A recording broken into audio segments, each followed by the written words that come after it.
Ini yang dua.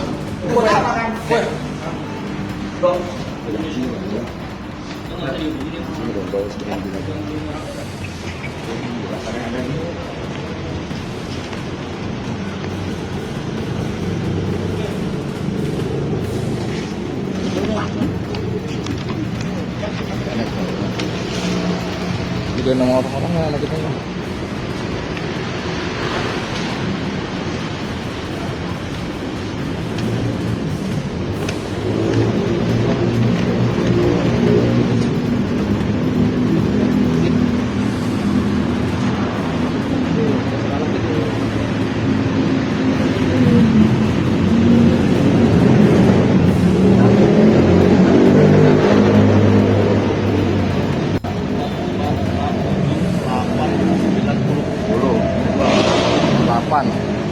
Keluarga 446 78 10 100 ini 80 kurang.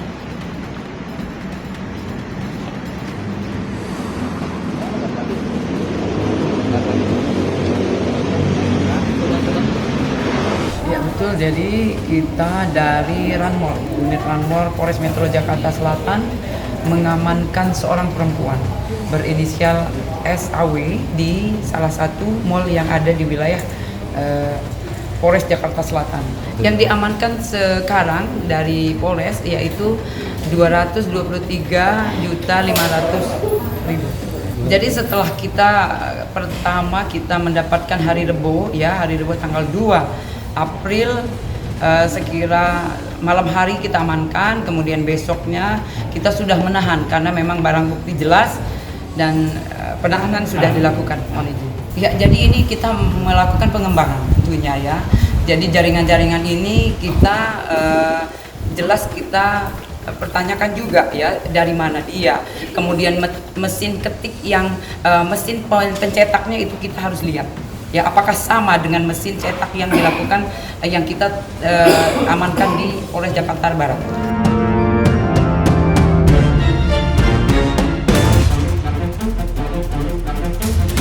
Kaitan dengan berkas yang sudah dilimpahkan ke kejaksaan, ya menurut saya memang sebaiknya cepat dilimpahkan supaya cepat disidangkan. Kan pihak NM juga bersuara, katanya bahwa dia akan bongkar semuanya nanti di persidangan. Itu yang kita tunggu, Mat Rostina, supaya dia berani bersuara.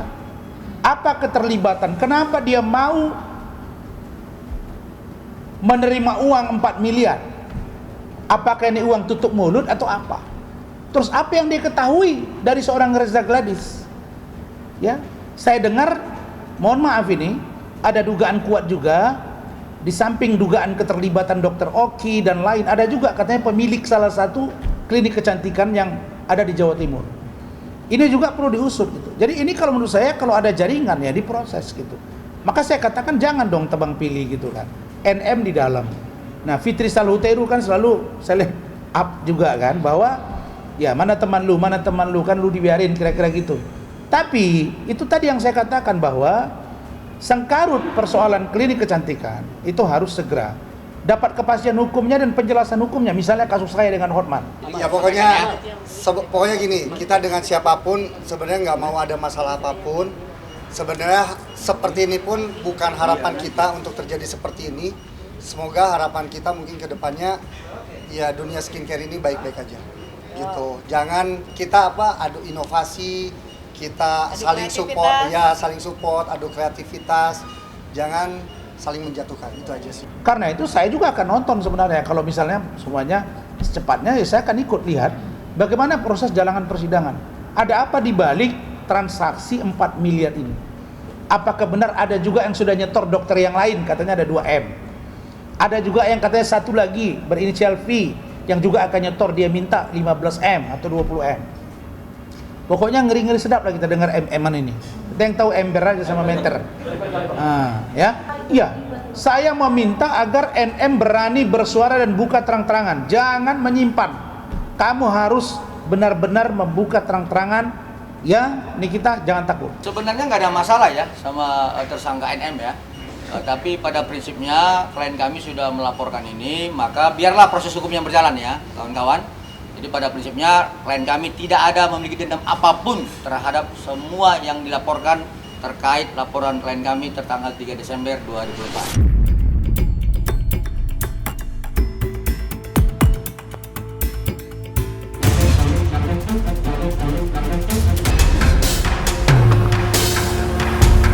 Beberapa waktu setelah pernyataan LF terkait bahwa RK memiliki anak dari hubungan dengan dirinya, komentar muncul dalam salah satu postingan akun Instagram yang mempertanyakan atau anak dari seorang yang berkomentar tersebut. Laki-laki tersebut bernama Rosalino, nama asli kita samakan saja.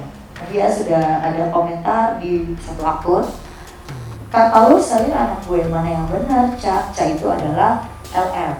Ya, oke. Next. Nah, ini adalah bukti dari handphone yang saya samarkan laki-laki tersebut. Setelah mengetahui komentar tersebut, LM menghubungi laki-laki tersebut dan LM menyuruh untuk menghapus komentar tersebut. Tetapi, hingga hari komentar tersebut tidak juga dihapus oleh orang tersebut karena merasa bahwa anak tersebut memang anaknya sesuai pengakuan LM pada dirinya pada sekitar bulan Mei 2021 bahwa LM hamil oleh dirinya diduga ya, dan LM kembali menyangkalnya. Dari sini juga terlihat pada bulan 25 November 2024 laki-laki tersebut selalu menanyakan kabar dan perkembangan dari anak tersebut. Silakan lihat di sini. Nah, bagaimana kabarnya? Selamat ulang tahun anak cantik. Seperti itu, gitu ya. Kalau tidak ada hubungan kan, saya rasa tidak mungkin gitu ya. Jadi saya melakukan investigasi ini sebenarnya sudah 1 minggu yang lalu. 100% yakin. Karena Bapak itu sangat protek dan nggak mungkin saya tidak pernah berhubungan dengan laki-laki manapun selain Pak RK. Menurut saya ada 2 nama. Ya menurut saya kenapa tidak dites DNA saja, atau ketiganya dengan Bapak sendiri tes DNA saja tiga-tiganya, mana yang cocok, karena atas dasar yang kita punya buktinya kan sudah jelas. Di situ beliau bilang hamil sama ini, hamil sama itu dari bulan Januari pun begitu polanya. Berarti kan memang diduga memang berpolanya seperti itu gitu loh. Tapi kan saya tidak tahu ya. Silakan tanya Mbak Ella sendiri. Kalau dugaan saya ya suatu kebohongan ya dan fitnahan keji sih. Irfin itu saya nggak tahu ya, saya nggak kenal. Maaf Irfin, dibawa namanya di sini ya. Saya minta maaf dulu. Ini kan baru diduga ya bahwa dia hamil, kan pengakuan Mbak Ella kepada teman dekatnya ya. Jadi Irfin ini adalah satu orang laki-laki di mana mungkin sudah menjalin asmara dan oleh LM sendiri menyatakan dirinya itu sedang hamil anak Irfin.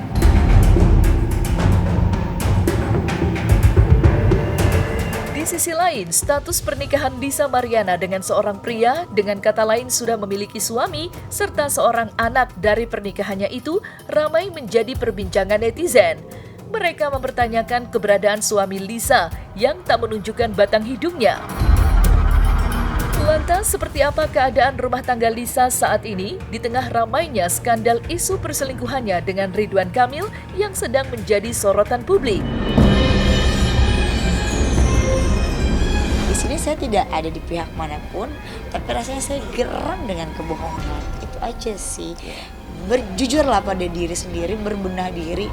Karena apa? Ketika kamu berbenah diri, akan damai hati kamu, akan damai hidup kamu. Itu terlalu banyak bohong. Bisa minta tanggung jawab. Fitnah. Dan saya punya bukti itu banyak.